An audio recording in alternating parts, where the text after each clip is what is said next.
April 14 तारिख में सामाजिक न्याय व्यवस्थार मूर्तिमंत प्रतीक थिले संविधान प्रणेता भारत रत्न बाबा साहेब डॉक्टर भीमराव रामजी आंबेडकर। संघर्षरू किपरि जीवन को सफल करे और देशर गौरव वृद्धि रे सहायक हुए ताहा आंबेडकर जीवन आदर्शरू स्पष्ट प्रतीयमान बोली कहिसेंती अतिरिक्त जिलापाल प्रशासन शरद चंद्र बेहेरा। आज पूर्वाह्न जिला संस्कृति भवन ठारे जिला प्रशासन सूचना और लोक संपर्क संस्कृति और समाज कल्याण कार्यालय पक्षरु डॉक्टर आंबेडकर 134तम जिला स्तरीय जयंती और ओडिया पक्ष पालनर शेष दिवस रे ओडिया नववर्ष पालित होइतिला। एथिरे मुख्य अतिथि भाबे जोगदे अतिरिक्त जिलापाल श्री बेहेरा संविधान प्रस्तुति और प्रणयन रे डॉक्टर आंबेडकर भूमिका अविस्मरणीय। से जातीय प्रेमी और संस्कारवादी मेधावी और परिश्रमी थिले। सामाजिक न्याय सुदृढ़ गणतंत्र और अर्थनैतिक स्थिरता क्षेत्र में तांको अवदान अतुलनीय।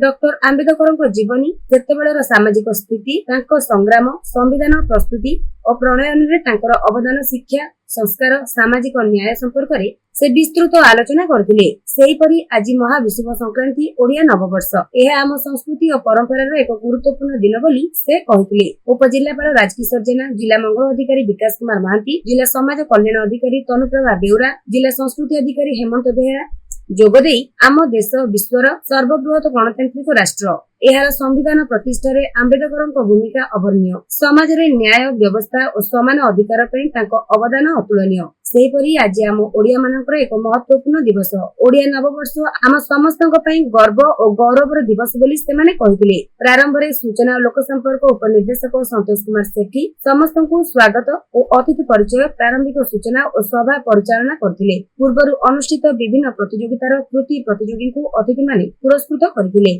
प्रारंभ रे अतिथि माने श्रीजीव प्रतिमूर्ति और डॉक्टर आंबेडकर फोटोचित्र रे माल्यार्पण सह प्रदीप प्रज्वलन करथिले। शेष रे उपखंड सूचना और लोक संपर्क अधिकारी प्रदीप कुमार सेनापति धन्यवाद अर्पण करथिले।